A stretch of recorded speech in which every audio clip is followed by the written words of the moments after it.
start linking some stuff out. I just want you to know that putting lots of hats on your head doesn't make you look quirky, doesn't give you personality. It just makes you seem, I don't know, like you're trying too hard. Okay, I can live with that. Makes you look like Knuckles from that one Sonic Boom comic where he wore a lot of hats. I thought there were multiple times in which he wore a lot of hats. So have I been freezing out, or? No, you just keep not actually showing anything. You keep showing off an action figure or something. I'm just trying to find... And in case we need notes... I appreciate notes. Notes are good. Let me find the link to do that. I'll just paste it. Wait. My sister's sending me a message. Oh, no. No, someone else is sending me a message. Okay. Let me just tweet this out. Write a tweet. I thought it would kick me out when I did that. You guys can hear me, right? I can hear you. Good. Okay, I switched connections. It may or may not be better now. Hopefully it'll be better. Number 44. Live. Right now. Exclamation point. Is that you, Alex, playing your Game & Watch? Yeah, it is. Can you put your camera up so I don't see part of an action figure? That's what you're supposed to see, Jason. It's either that or the Vice avatar. I actually don't even know how to flip the cameras on this thing, so even if I wanted to, I couldn't. I mean, I'm sure it's easy, but I just don't know how. I don't care enough to find out. Slash. All right. Anyway, back to the time function. Come on, quit. Okay, I'm gonna copy this and then paste it in the window here so I can look at it without it disappearing so much. F it. Scowl.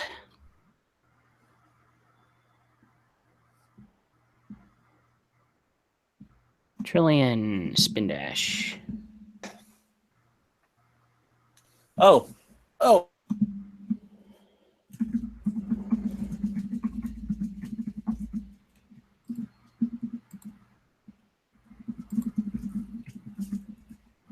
There we go. There's that on Spin Dash, and let me just my camera feed. Post it on Discord, and then I will be... Where's Discord?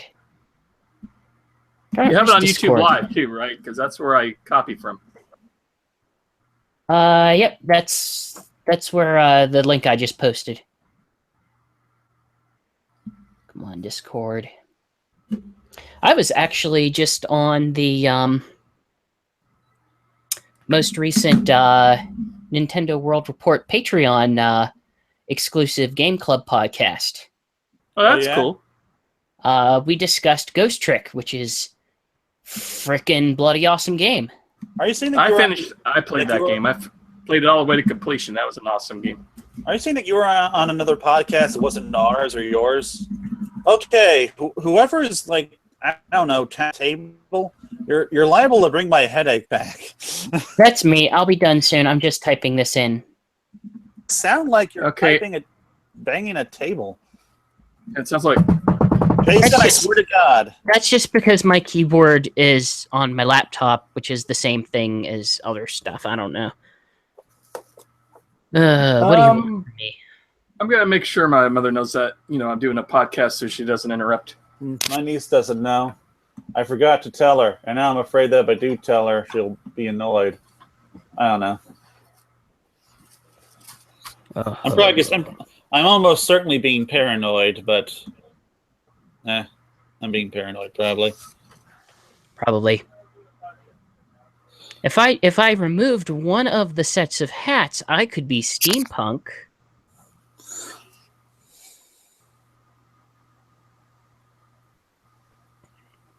GX, take off all the hats. I'm not taking off all the hats. Why would I take off all the hats?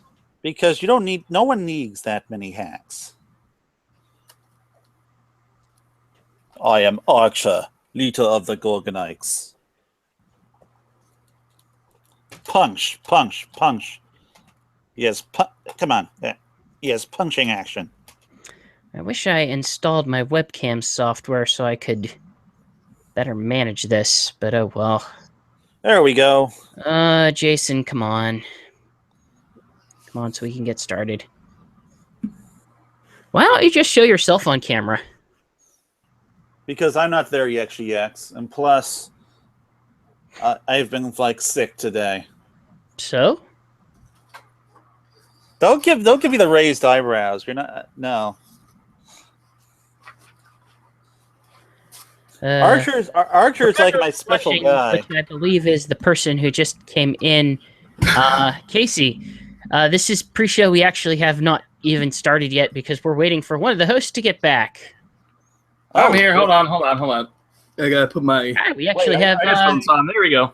Yeah, we have. Someone's actually watching us right now, live. There's someone I know through the Nintendo World Report Discord group.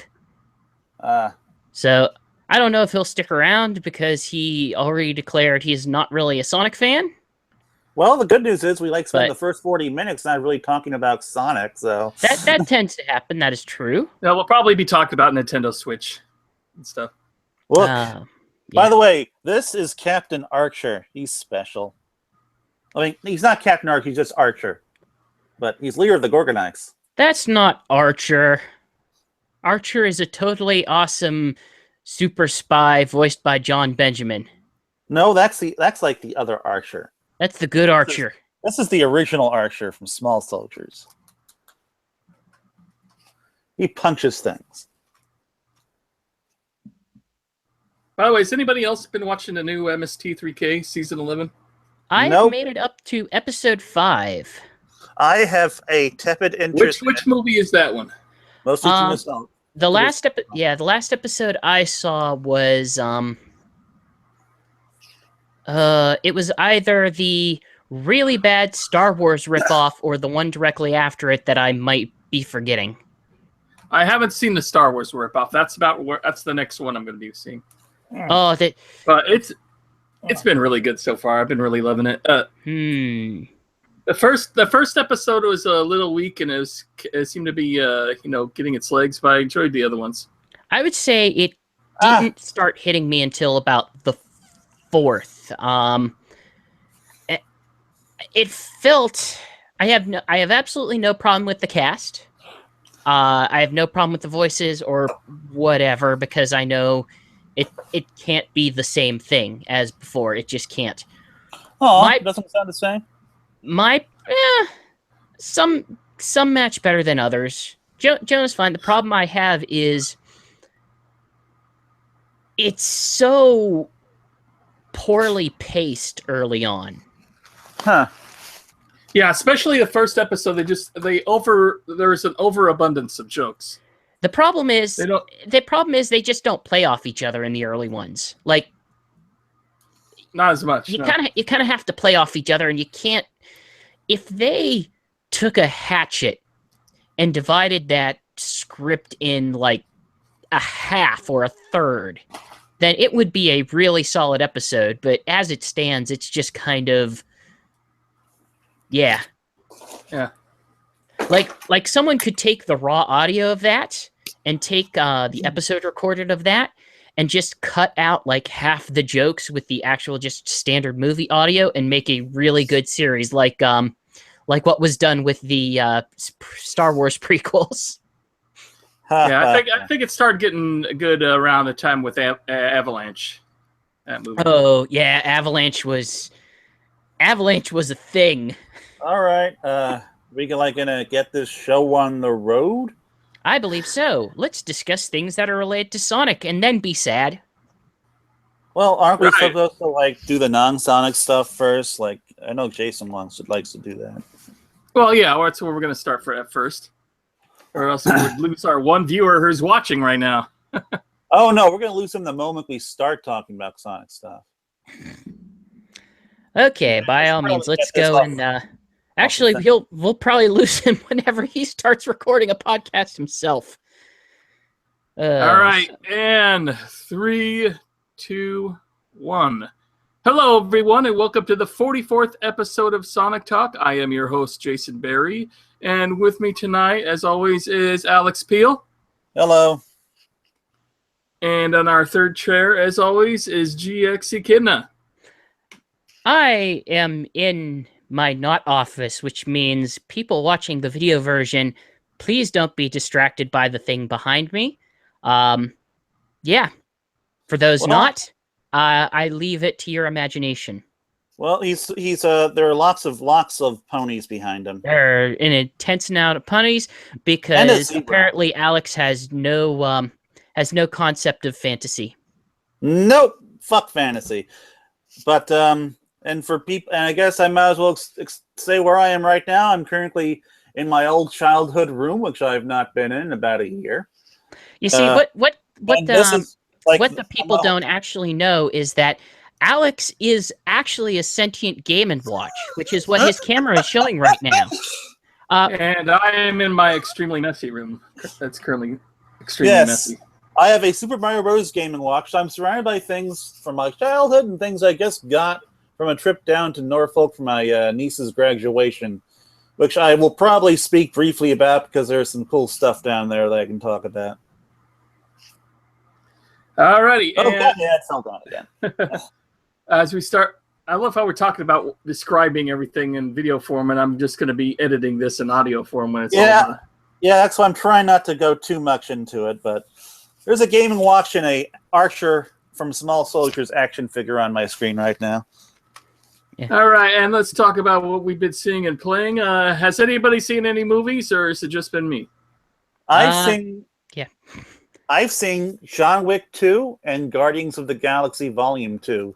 I also saw Guardians of the Galaxy Volume 2 at Downtown Disney with my brother and my sister-in-law, and I had an absolute blast. I thought it was actually a little better than the second. Before GX starts talking, he hasn't seen Guardians of the Galaxy yet, so maybe when we discuss the movie, very brief. I'm just going to be spoiler-free on it. Give you the whole thing. Well, how about let's let GX. Since we have cameras, Jason, give me a great big thumbs up whenever you're all done. Oh, but I kind of don't even want to waste time on Guardians of the Galaxy Volume 2. I mean, I loved it, but there are other things we can talk about, right? Yeah, I mean, we both love that. I mean, if you want to see your people talk about Guardians of the Galaxy, there's like a dozen different YouTube videos on right now where you can see, them discussing it in great details. All right, GX, I'm going to say two things. Go back. If you want to talk, go ahead. All right, so GX, are you there? No.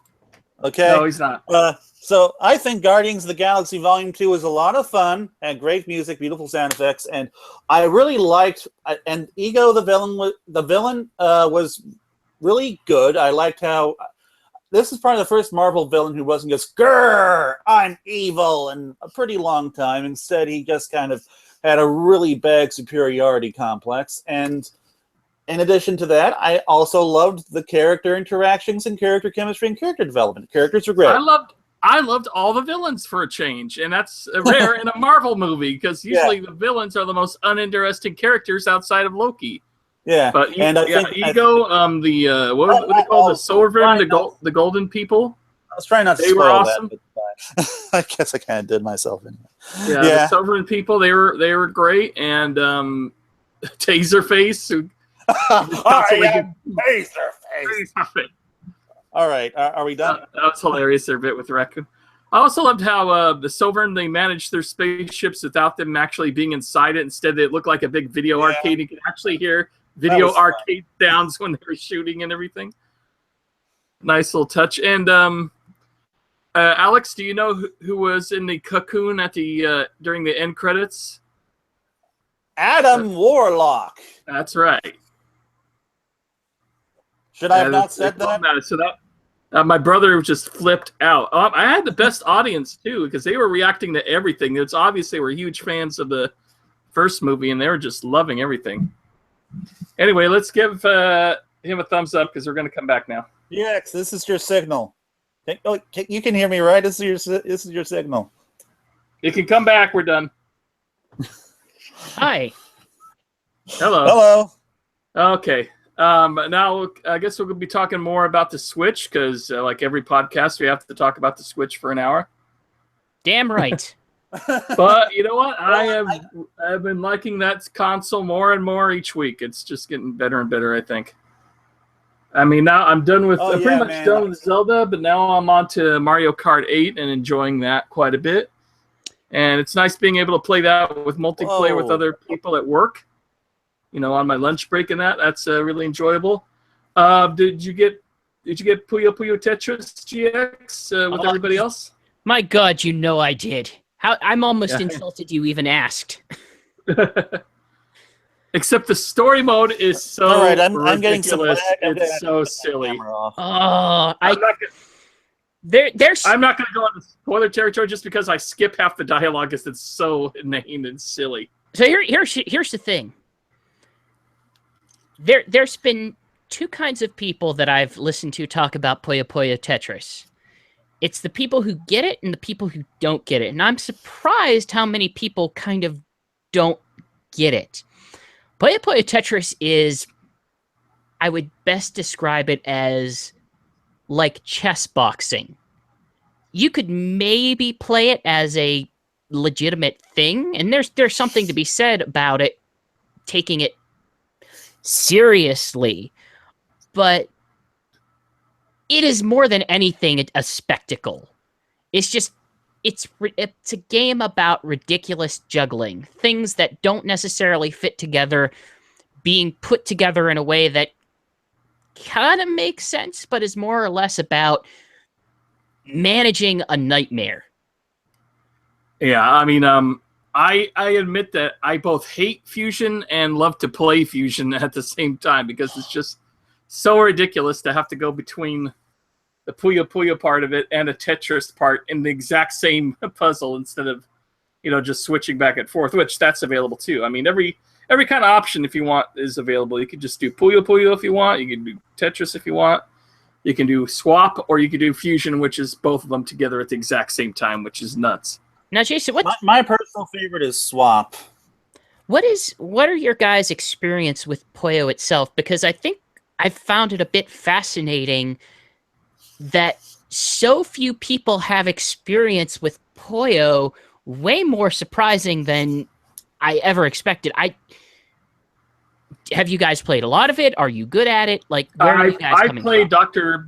Robotnik's Mean Machine and Puyo Pop before, but I always kind of sucked at them. I only got so far into those levels, and because I'm up till now I was really, really poor at making combinations. And meanwhile, the AI is constantly bam, bam, bam, bam, combo, bam, bam, bam, combo. Well, half the time I kept being tempted to just put 4 or 5 Puyos together and just let those drop, which is not what you want to do. You do not want to do that. You want to make sure you combo, or else the computer or AI is just going to kill you. Well, it depends. Like, you could do small combos here and there to just kind of negate a little bit of the garbage and right, and potentially get some junk out of the way that might mess up your combo. But I'm kind of where you're at as well. Like, the biggest problem I've ever had with any tutorials trying to explain Puyo is that they're really good at showing you the idealized thing of how to create a combo, but unfortunately the problem is you don't get the idealized scenario falling in your field. You have to manage what you get, and that's where I'm kind of screwing up on, is that I'm having a hard time trying to manage what's available to me. But I'm slowly getting there. Yeah, it takes a while to get used to Puyo Puyo. My only Tetris experience is simple. Go ahead, sorry. Well, my only experience with Puyo Puyo is a bit of Mean Bean Machine, and I also illegally burned the Dreamcast the GameCube version of Puyo Puyo Fever a couple years ago. But I've never really played it extensively. But oddly enough, between the two Moogs, I appear to be better at Puyo Puyo than Tetris. Even though I've played far more Tetris than I have Puyo Puyo. Man, I can rock a Tetris. And I love that Yeah, I'm good at Dementic Tetris. story mode. So let me. The thing about the story mode is, it is the worst chibi anime that you've ever seen, but it kind of owns it. So I actually kind of dig it. Gee, what a peaceful day I'm having. Wouldn't it be crazy if all my friends just dropped from the sky or whatever? Well, that's a pretty played out joke, honestly. But beyond that, I've enjoyed it so far. I kind of stopped playing it for a while because I haven't been able to. I've only been able to play Puyo Puyo as kind of this quick thing between other stuff. But I've enjoyed what I've played. It's like a really, really weird, stupid, yet somehow better version of Yu-Gi-Oh! Let's battle with Puyo Puyos and Tetraminos. Okay, I was wondering where I'm you going were to going defeat with you. that. I thought you were comparing the gameplay. It's like, wait, okay. Oh no, sorry, not the gameplay, the anime. Sorry, I should have made that more clear. You mean the story mode? Yeah, the logistics of how that world operates are definitely questionable and poorly explained, and yet somehow also over-explained. So I don't know. I just know that they try to justify it in a way that I just kind of love them for it and hate myself for loving it. Alrighty. Is there anybody wants to go into detail on Mario Kart 8? I mean, it's basically the same with some extras. Like we got the Squid Kids now, and they got one of their arenas for battle. Honestly, I think I'm better at this game than I was at the Wii U version, which it kind of sucked at. I Like kind of somehow, agree. Yeah, me too. GX, don't be mean. But, No, I mean, I am. Oh. All right. There's something Can't weird reveal about it because insecurities there. this game has actually caused me to kind of flip my thinking on how I approach Mario Kart a bit. I guess my first question is, did the Wii U version have the quick turn if you drift and then press A and B at the same time? I think so, but I never ever used it. I still Okay. haven't really I mastered think using if it you on the let go of Switch it, either. it's just like letting go of gas. No, there's actually a method that they list out in their little I don't want to say tutorial, but kind of like instruction window of different moves you can do, and one of them was if you are drifting during a drift, you can hold, or you can press B while you're holding A, and you'll just kind of do a quick turn. Once you let go of the brake, you'll get a smaller boost than you would have from the drift, but I found the biggest difference though is I was really set in my ways in the Wii U version. It was either Lemmy or Waluigi on the Yoshi cycle, but this time I actually kind of don't even go for cycles at all. I've been finding myself more drawn to the cars. I've been going from cars to motorcycles myself. Yeah, I've been going to motorcycles quite a bit. Except for the smaller characters that tend to go for karts. But this is like the first Like Mario Kid or Kart. Johnny Bones. This is the first Mario Kart game where I've actually gone and I've beaten all of the courses at all of the things at 150cc. And now I'm working at 200cc, which is just kicking my ass right now. I've gotten like 4 trophies. 200cc is good if you want to be competitive and online, or else you're going to get your butt kicked if you're just a 150 player. 200cc, I guess, want to get that Gold Mario thing for. It's like the last thing I need to complete in the game now. And it's just destroying me.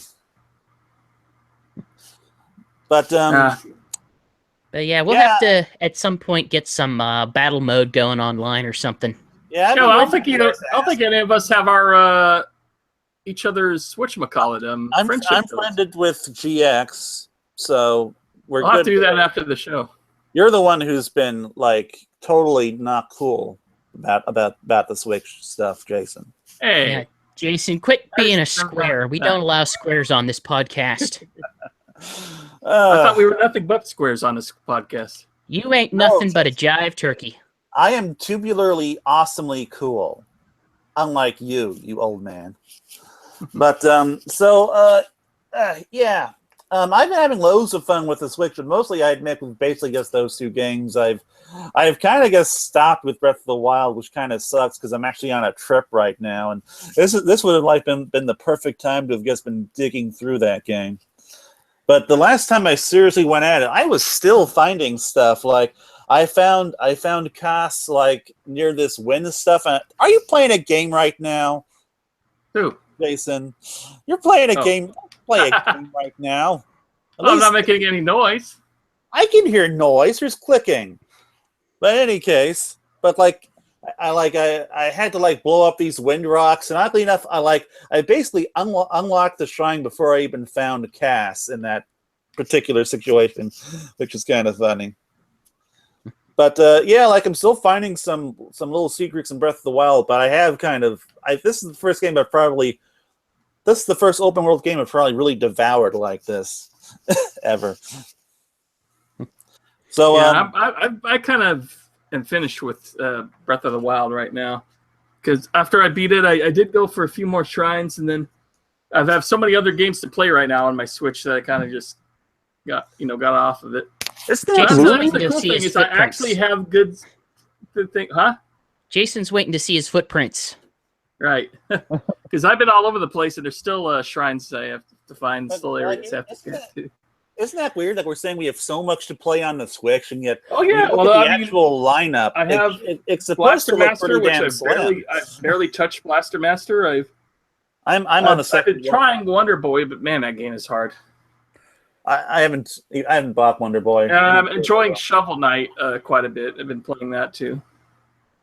Yeah, there are a lot of deceptively big games on that system for it being so early in the lifespan that people complaining about. I feel like if you're complaining that there's nothing to play, maybe you're either not, maybe you have a lot higher expectations of the Switch, or you're not looking very hard. But I've been well, admittedly, my schedule does not allow me to play a whole lot of games, but I have been very preoccupied, more so than I have the ability to finish the games I'm playing. But, oh god,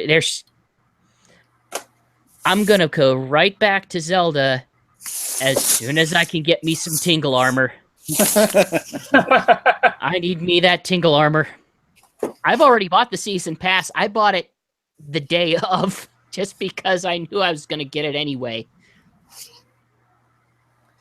But it has paid off in spades. Ooh, my stomach's pain is coming back a little bit right now.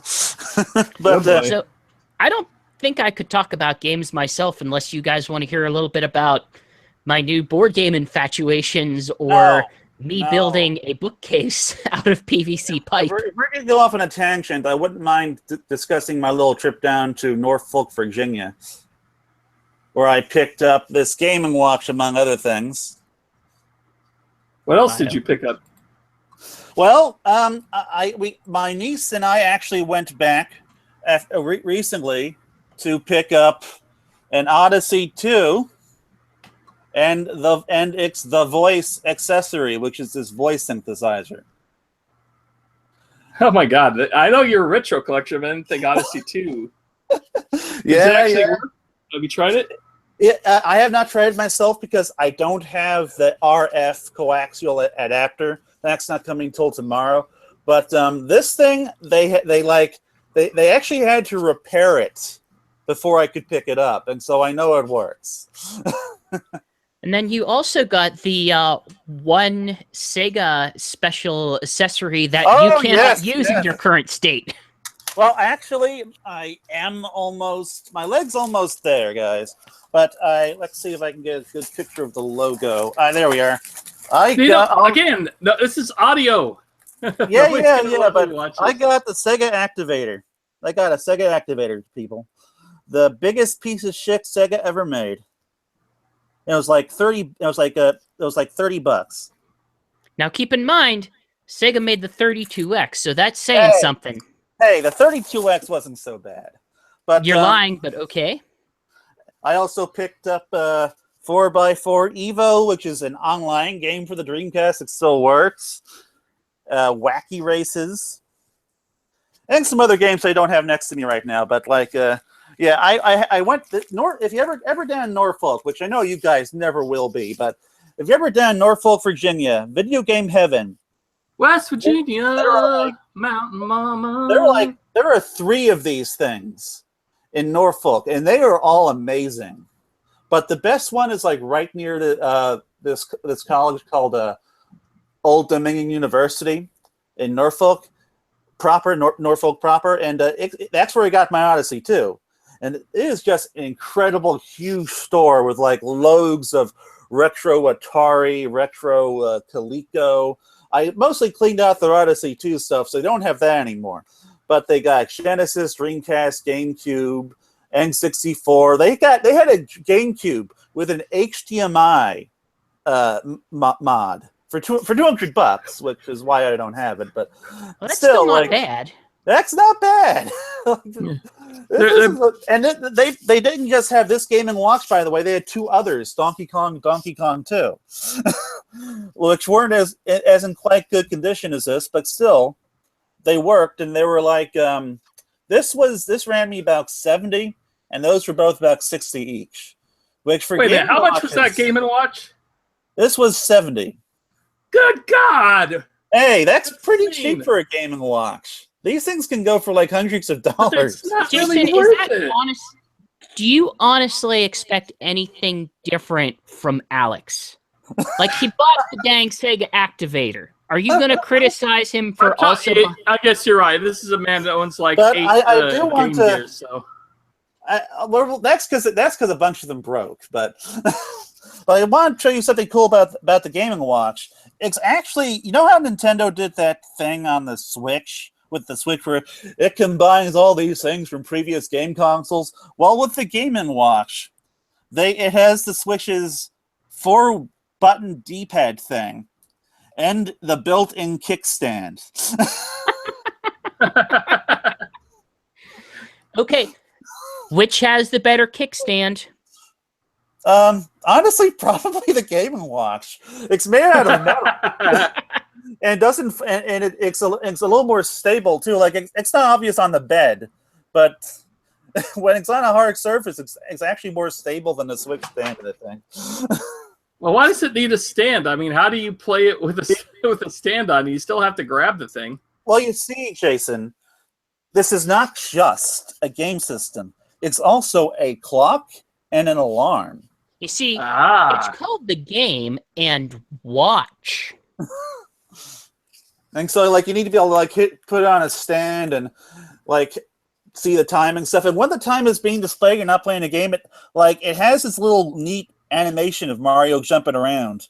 It's pretty cool, I think. It's definitely one of the cooler watches I have now. Like I could actually wake up to this. Well, your store sounds pretty good. It sounds better than Games for Less in Anaheim, which had. It is. Games for Less had a. Go ahead. It is probably better than anything I've ever seen in your area or mine. Like it's one of the best retro game things I've ever been to.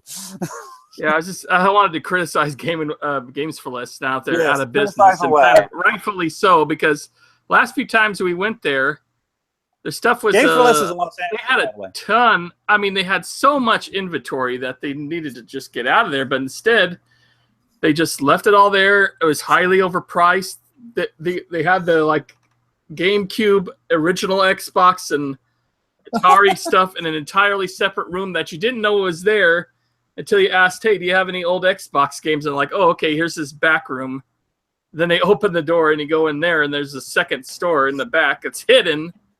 And then they don't say anything to you, but the guy's like just waiting at the door. Looked like he was being real impatient. No, he followed us around. He wasn't waiting at the door. He was walking with us. And it's like, made me feel like I was imposing or something. I know. Goddamn store. It's obvious he was waiting for us to hurry up and get out of that section of the store. And it's just, it felt so unwelcoming. It's no wonder they finally went out of business. But anyway, Video Game Heaven. One thing I got to add is that their prices are very, very fair for the most part. I mean, okay, they did have Panzer Dragoon Saga in the box for $450, or actually no, I think it may have been $600. Damn, I've seen that for half the price. Okay, I might be wrong. I know that I think it was like $450 or something, and like I guess that maybe they had Ray Earth that. Yeah, Magical Ray Earth or whatever. Another Magical Knight Ray Earth, yeah. Yeah. That was one of the final games that came out. I think it was like 300 or something, or 200, I forget. But yeah, the very last Saturn games were Magical Knight Ray Earth, Burning Rangers, and like I said, Panzer Dragoon Saga. And I think there's only about 5,000 of each of those made. Yeah, something like that. But like aside from those games, the prices were very fair. Like, one of the reasons why I have an Odyssey 2 right now is because, like, it was eBay prices, like good eBay prices, but without the $40 in shipping that would have been required. So it was all good stuff. And they threw in some free games. So now, you saying that has actually got me workshopping an idea of possible streaming content. If there was someone who I could... have on audio while I'm streaming, I bet a certain someone on this chat would probably like to be on if I were to stream. God dang it! The name of that game is what the one with Vice. Skies of Arcadia, like Skies of Arcadia. Yes. If I were to stream that, I bet someone would enjoy being on that stream with the audio. Yeah, you know what? Maybe. I mean, it is my favorite RPG, so. I guess we can try it. And by the way, regarding the Sega Activator, Jason, have you talked to that guy about having? That girl? Like no, I still have to. I forgot. Dude, you gotta do it. We gotta have it maybe on the while we're talking. We got to have it like a Sonic Revolution Sega Activator kiosk, man. we're playing, I don't know, Sonic 2 or Knuckles Chaotix or some crazy shit like that. This is the Hot Dog Factory, people. Oh man, I cannot wait to play this piece of shit. So like a quick thing on the Sega Activator.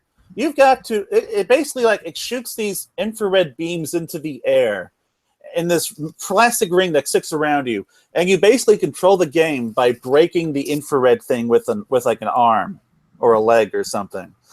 And like apparently like you can play any Genesis game with it. But it's really, really bad. I mean, it's basically a controller that instead of that its activation is just breaking a line of sight connection. Yeah, more or less. Yeah. I mean, in the same way that the Power Glove, it was designed in such a way that it could be treated like a regular controller just by activating certain, I guess, sensors in the glove itself based on what fingers you're moving and how much you're moving them. And then it would just reprogram which fingers indicated which controller presses. GX, we need to play the Power Glove next. I need to get the Power Glove next, man. I have thing on my list. On my docket, I have Rob over the Power Glove. Because Rob looks cooler on a shelf. I would have to actually mount the Power Glove for it to look cool. I don't know. I'm seeing it displayed just sitting there. I think it looks kind of cool. But let's see. Is there any? Oh yeah. So another thing my niece took me to in Norfolk was this it's this movie theater called Cinema Cafe. And it's a movie theater where you sit at like either these booth style tables or these tables, and you order food that you eat during the movie, like real food.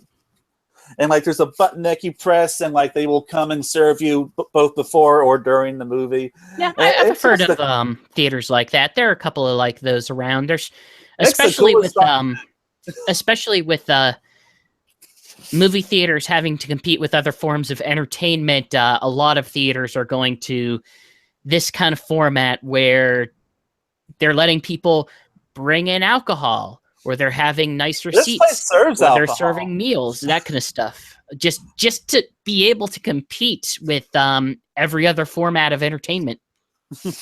And this is how I saw both Guardians of the Galaxy 2 and how I saw John Wick 2 for the second time. And by the way, have either of you guys ever heard of John Wick? I hope that you have. I haven't seen it. No, I have heard of it, but I have not seen it. They are the perfect action movies. They are among the best action movies ever made, I think. So I've heard. Like the cinematography alone in these movies is just incredible. Like that alone makes these movies worth seeing. And I kind of don't want to go off on a tangent regarding this, but just see these movies while you can. And there will be a third one, by the way. You should see that in theaters. But that's kind of all I want to talk about growing Norfolk. I was there for my niece's graduation, essentially. Got to see her walk briskly down the path to grab her diploma. It was cool. Okay, Alex. Yeah. Shane says okay. You could bring your activator. Ooh, I'm gonna mail it to you. Mail it to me. Just bring it with you. Well, it's kind of big. I mean, look at this thing, Jason. Look how big this thing is. Well, I can't. It fills up the camera. It costs more to ship than the. Yeah, I guess it would cost more to ship than have as luggage, huh? Probably.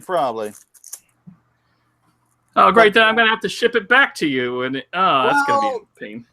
Well, I don't know. I'll look into it. Maybe what I might do is I might just bring my super big suitcase, especially since, like, I am interested in bringing some other retro game systems there. I'm thinking of bringing my old 360 and a Kinect and Free Riders, because I know a lot of fans haven't played that game. And I could bring a Dreamcast and a Saturn and real fun game systems, not that piece of shit. No, I'm kidding. Well, not entirely with Kinect, but regardless. Speaking of Kinect, I know Rare did a lot of work on that, but it also sounds like they did a lot of work on another game that you can tell us about, Jason. Well, the original, I guess the original. Thank you for going to that, segueing to that, because it's taking forever. Yeah, let's do this. We start getting into a rant here. Is yeah, because whatchamacallit, I just got a ukulele for the PS4, or in my case, the PS4 Pro. It sounds like you're kind of not digging it. I'm waiting for okay. It's definitely got the Banjo-Kazooie vibe. I mean, it's so Banjo-Kazooie. It's crazy. So what is?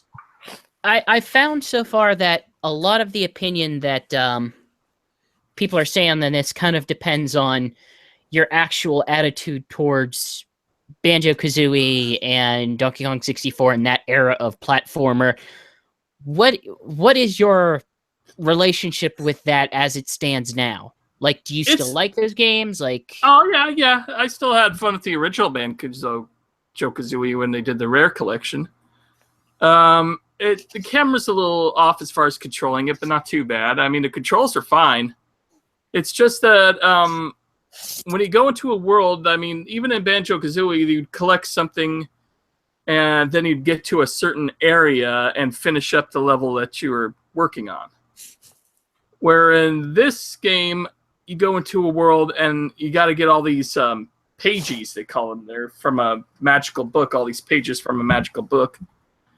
And to collect those, you have to basically just do different chores for different people. It's basically, instead of being a 3D platformer where you're just going from one end to another or collecting a certain amount to get an item.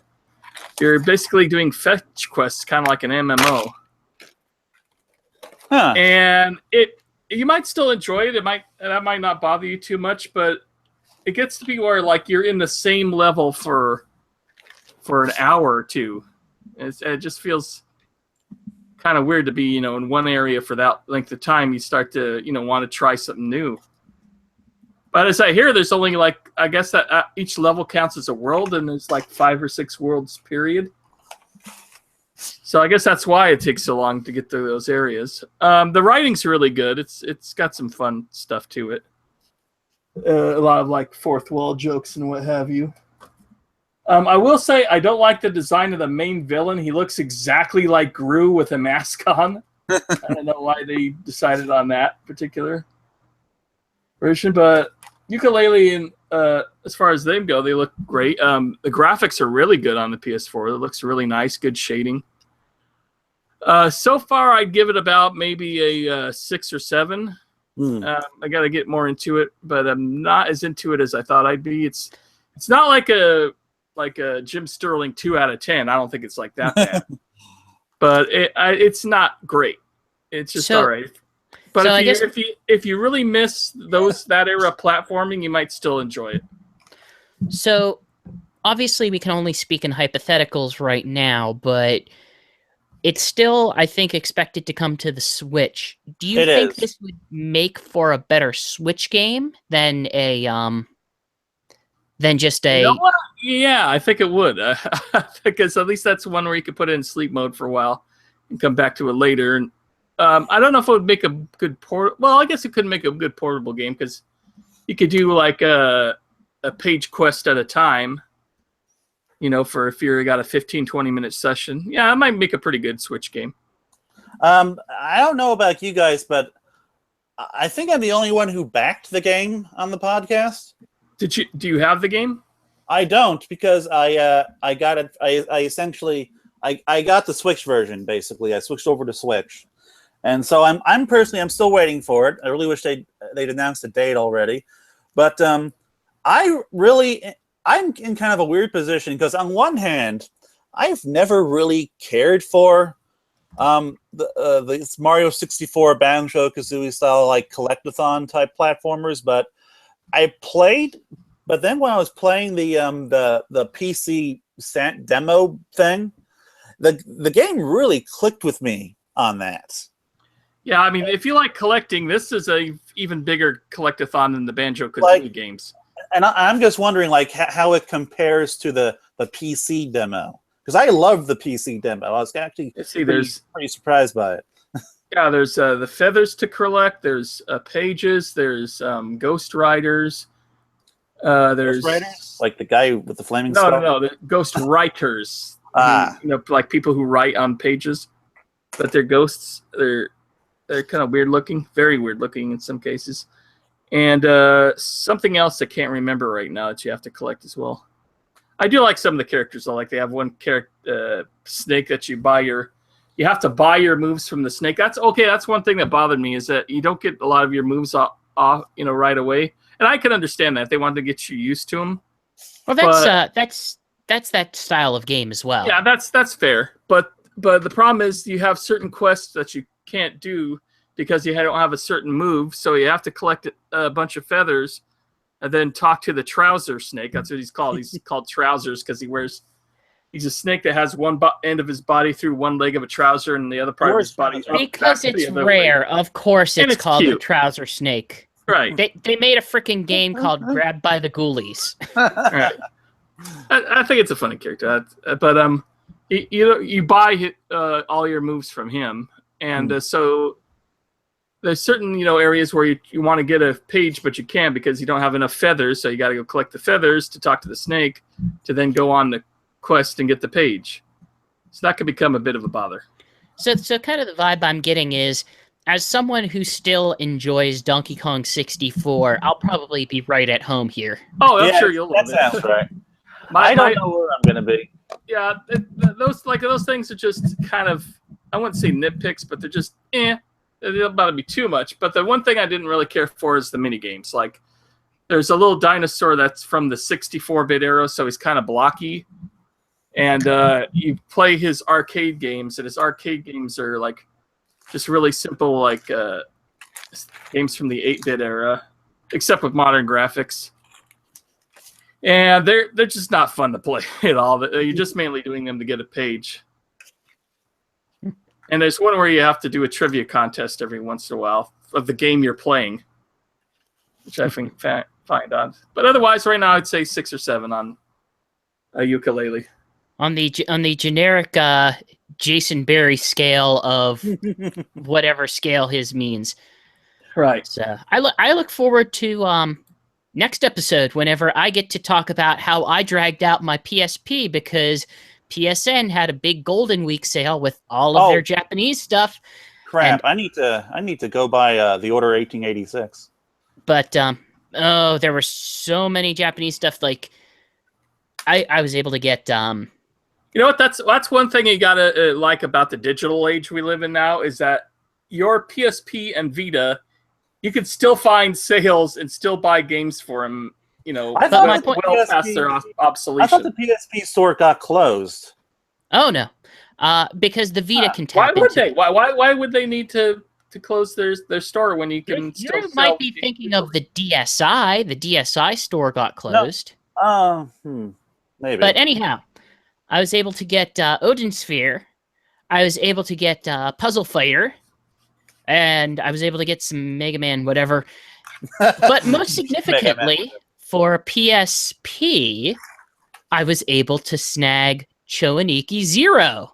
Which God. I greatly look forward to being able to talk about next time. Oh my! I look forward to this, GX. Boom, bye. Very much so. And then I was at the store, so I bought the PS1 classic of Choaniki, whatever photo style one that they released in there. Oh God, I don't know, some god awful nightmare that scares me, but I look forward to it so much. Oh, you're saying DSi. Does anybody want to talk about the new 2DS XL that's coming out?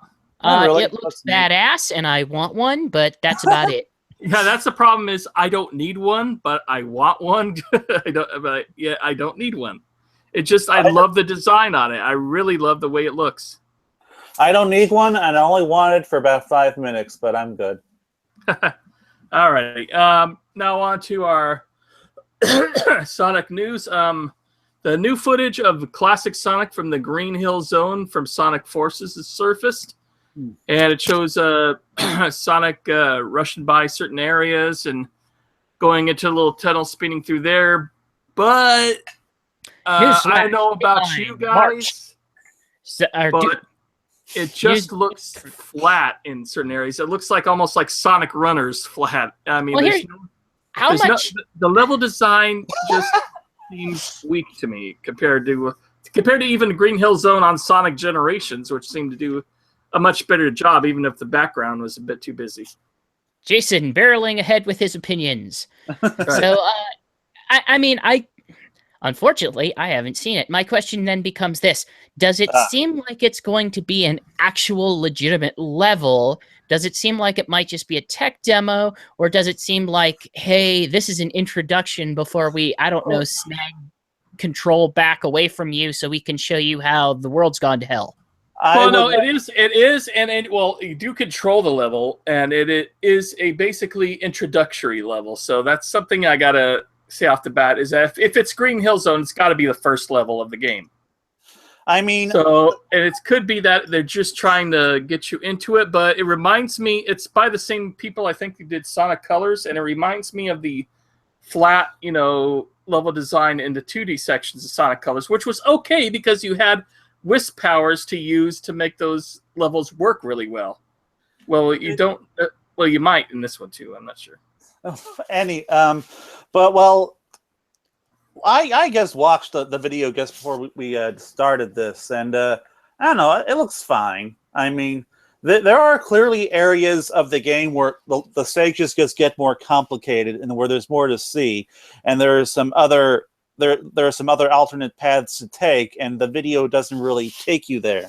Now, here's my big issue with trying to judge the level just from this video, Except, like, I've been to enough E3s at this point where I guess tend to prefer to judge my Sonic games by just playing them, since there's usually a lot. Yeah, but I mean, but at this point, we can get a pretty good idea of how it's going to play. I mean, we've played them a million times. There's usually a lot that you can see. Not this game, but you know, Sonic games like this. There's usually a lot that you can see that you can easily skip when you're not bothering to explore a stage, which is what I always do when I play my stuff at E3. So there is more. I know that there's more that we haven't seen in this stage, and we don't know how much more, and we also don't know what context this level has within the greater game. You know, as GX was asking the right questions in regards to, like, whether or not this is just an introductory level, whether or not that this is a standard, like, this is how all of Sonic's 2D stages are going to be. I'm pretty sure it is a standard, introductory level to get you used to the controls in that. It could be that this is why it looks so, you know, simple and plain compared to possibly the rest of the game. But that said, on the other hand, do we need the Green Hill Zone in a Sonic game for the 500th time again? So just to pull us nostalgia. So again? here's the funny thing. I've seen at least 2 articles related to that. One of which is on our home site, Sonic Stadium, and I think the thesis of that one was we don't see it as much, but the weird part is that we see a lot of this motif, whether or not we see Green Hill in itself, and it depends on where it's. For me, it depends on where it's going to stand in terms of the context. Like, if this is just a stage in which it's going to introduce you to the game, then sure. If it's going to be a significant portion of we're revisiting old Sonic games again, then that's kind of an issue to me. But I don't take direct issue with this in that it's kind of iconically linked to specifically that classic Sonic, and if they're trying to invoke a certain feeling with that level in particular to just kind of get you started and say, this is classic Sonic as part of this, then okay, sure. I mean, that is a way to do it. Like, it could be an in media res way to just kind of throw him in saying, well, he's going through this stage, and then you just complete one Green Hill Zone stage, and it's like, oh no, time vortex, warping, Eggman, doing evil stuff. Let's go fight him. I don't know. Yeah, exactly like Sonic Generations. Well, I believe anyway, I believe that Ixpin said that the storyline behind this particular stage is that Robotnik is basically Robotnik is basically causing this desertification of Green Hill, and so we don't know exactly what the storyline is yet, but it would seem like from a storyline standpoint, the presence of Green Hill may very well be quite warranted.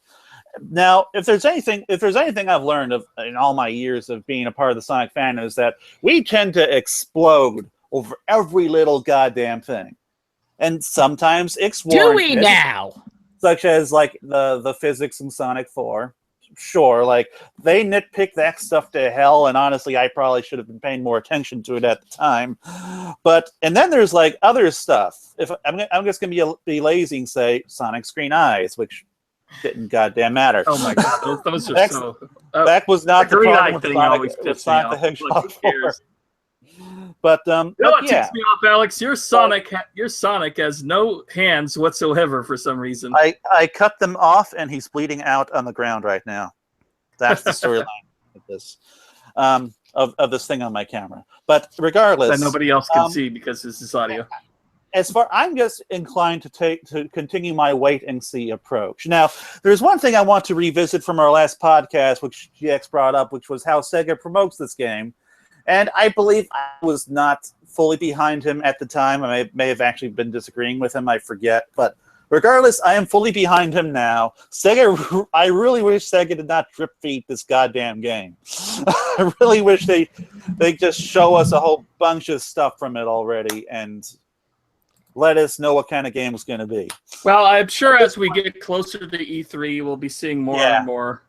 At this point, I'm this sure they're game. basically waiting for E3 or the weeks before E3, but still, this waiting is just becoming a little painful at this point because of how Sonic fans just explode at every little detail. Well, I just kind of look at this specifically, and was this officially released footage? I thought it was. I think If it was. If it is, then I kind of wonder why would they highlight this? Yeah, like this is not the Sega's normally better about this because they don't normally highlight like the first level in a game. They normally like highlight the best level. Like, well, that's well, hold on now. well, not the best level, That's but not better necessarily true because you know how they design Sonic games specifically in regard to what they do with the first level.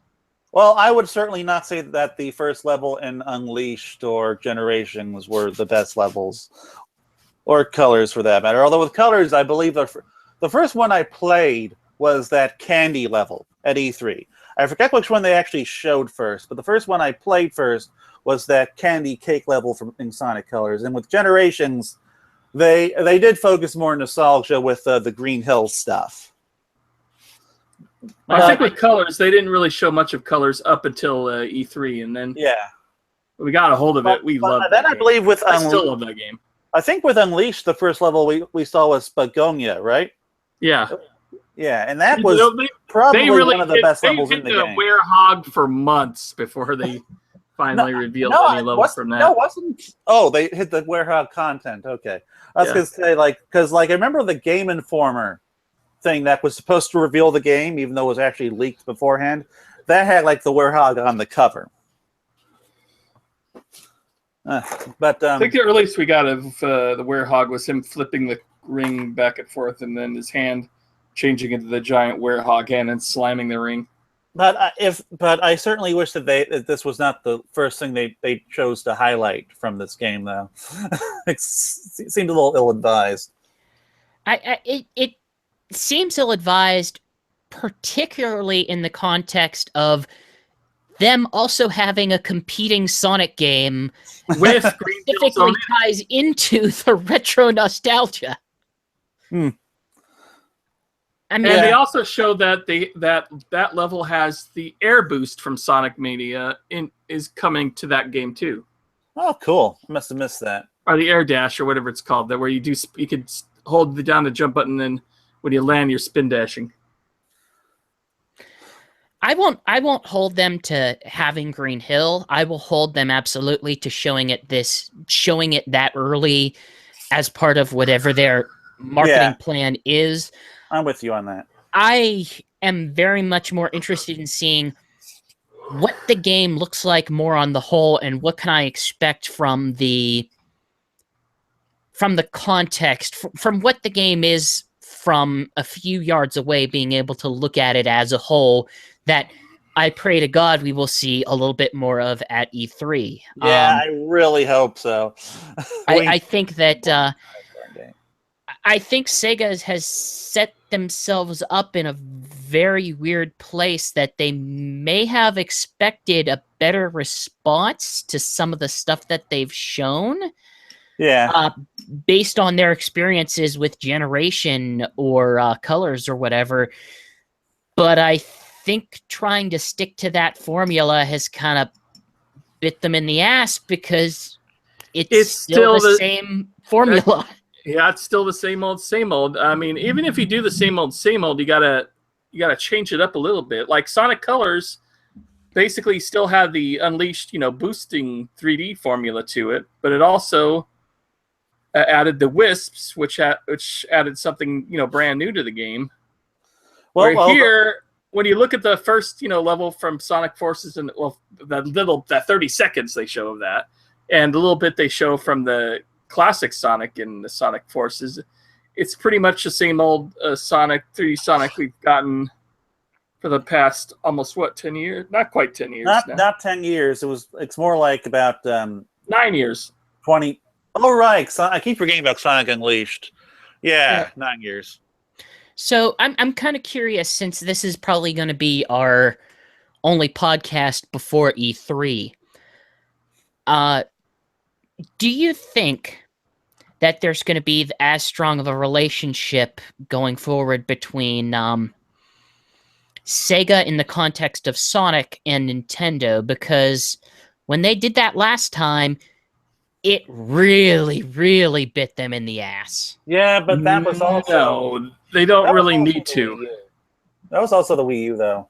I think like I think I think they're still going to have a friendly relationship with Nintendo, no doubt, but there's no reason anymore for them to have an exclusive content thing. Well, we know ahead of time it isn't going to be exclusive, but Yeah, I'm going to say something like more cross-marketing, maybe putting out there that, oh, the Wii or the Switch is the platform we want you to buy it for, or anything like that. I imagine maybe. I mean, Activision and EA do that with PS4 and Xbox One every once in a while, but it depends on how well it looks on Switch. I think that if the game manages to sell well on the Switch, like Sonic games have sold well on Wii and GameCube, we may very well see another Sonic exclusive on the Switch at some point in the future. Well, Switch is selling so well now that third-party companies that were normally just putting their table scraps onto Nintendo systems and now getting really, really interested in developing more for the Switch. Sega's actually in a nice position. Yeah, I've been reading like EA is very interested in putting out more stuff than just like FIFA and ports from other consoles. They want to do some stuff that they want to do, I guess, some more AAA type stuff on it. Okay, with it being so early in the lifespan and especially Western third parties, they're also putting out as close to launch. It just kind of makes me worried, and I don't get that good of a sense of whether they are legitimately interested or just paying lip service. Because they're looking at how fast the console's selling right now and how successful it's been in such a short amount of time. I mean, it's outpacing even the Wii as Nintendo's fastest selling system. I guess my best yardstick for this is the biggest reason why I'm worrying is because I was driving to work today and the thought passed into my head that we still don't know what's going on with Skyrim. That's taken a while. Well, they said that wasn't coming out until September or something. Yeah. Did they announce a date? I thought it was never actually announced. Well, they said it would be delayed until late summer or early fall, from what I hear. Okay, I must have missed a news bit there because I was almost under the impression that they were still in this weird situation of, well, we're not officially announcing it, but we're going to let Nintendo use it. That was at the presentation for the Switch. It was announced. Okay, that announcement was weird. I was under false pretense then. Well, the whole Switch presentation is weird, GX. By the way, I think Minecraft came out for Switch today. Anybody picking that up? You know what? I might. I've never actually bought Minecraft before, but I've been considering it for the Switch. I might as well. I don't know yet. It's going to be a funding issue for me, but I'm more interested in having that for the Switch than I have ever been on any other console, save maybe the PC. And I do like the idea of having the extra Nintendo stuff. Although there is one downgrade from the Switch version to the Wii U version, though. That's, of course, the voice chat. Well, who knows? We might get that soon. Yeah, probably. But I don't know. We'll get to. I don't want I never cared for voice chat much on. Yeah. Like, online. You know what? People never actually use that in any game I've ever actually played. Like Titanfall, Halo. They never use the voice chat. But I know the big thing is hardcore gamer thing. But aside from this Minecraft version with the new gliding, we also know something else about gliding as well, considering some historical, potentially blocky games. You mean God, you're talking about Legos? No, I think he's talking about I'm trying Sonic to segue, Extreme. damn it. Yeah, I know. I was thinking. You and me were thinking on the same wavelength. It's time to get to the next area. I don't like There was segues. recently some more footage and some more info came out in the canceled Sonic Extreme game, which is basically a Tony Hawk knockoff. You can find the stuff on it on Sonic Stadium. Now, would this be And let me look different- up the official thing, but the developer on that game who was working on it basically said it's what the Sonic Riders became. so this is not Sonic Extreme with an X at the beginning, is it? No, this is not the Saturn one. No, this is Okay. a Tony Hawk knockoff that was coming to Xbox the original. Okay, so that would have been that time period whenever Sega had those agreements with them. Yeah, that's because the company that made this game was also the same company that made the CGI animation for Sonic Heroes, which I found very interesting. So that's what allowed them to make this demo so quickly. They made it in like less than a week. And given how quickly they made it, it didn't look too bad, especially since like basically guess what's the word, like a proof of concept. those always look super rough. I mean, ultimately, I think the one thing that always stood out to me about Riders specifically is it's kind of a remix of the sense of style. And that's kind of what I see as its most iconic aspect. I can't say I ever really loved its gameplay. It was an all right racer. I think certain aspects of the controls bothered me, but I don't know. What do you guys how does this compare? Because unfortunately, this is one that I also did not see because I'm become very terrible at following the news. I mean, you can't really compare them because one's a full-fledged game and one is a proof of concept. I mean, I do think Sonic. It is interesting. I was reading a story on this, and go ahead. I do think Sonic Riders looks a lot more entertaining, but it's also a complete, fully fleshed out game. Okay, you can go now. Yeah, I'm looking at the old footage of it again, and the developer took it to Sega, and Yuichi Naka loved what he saw. And then they said, oh, yeah, him and Sonic Team have to start working on it. And so what they did instead, they talked to the developers for a short time and then cut them off completely. And then 2 years later, we have Sonic Riders. Now there's like... So they basically... But that's how that happens. They didn't have a contract that says they couldn't, steal parts of their ideas. But now, looking back at the old video, it doesn't look that much like Riders as much as it looks like. Okay, Tony I'm Hawk actually thing watching with it now. It hoverboard. almost reminds me a bit of Sonic R. Interesting. Like not perfectly so, but that's kind of weird. I think Runners is probably what Runners became was probably better fully than what the other game was in concept. But then again, it was in concept; it wasn't fully done. Yeah, But I mean, the problem is during that era, there was a million half-pipe skateboard Tony Hawk knockoffs, and when Sega turned that into more of a skateboard racing game, I think was a better way to go. Yeah, like honestly, I personally had some mild fun with Riders, and I've never Riders been a big is so fan of hard Tony though. Hawk. That was a hard game. Yeah, so like I'm thinking I of bringing think that- Sonic Free Riders to the Sonic Revolution and having fun with that, because as ridiculous as that game is to control, it's very much more of an arcade game, and it's kind of fun. It has a good soundtrack too. Be prepared to bring a very large white room with you.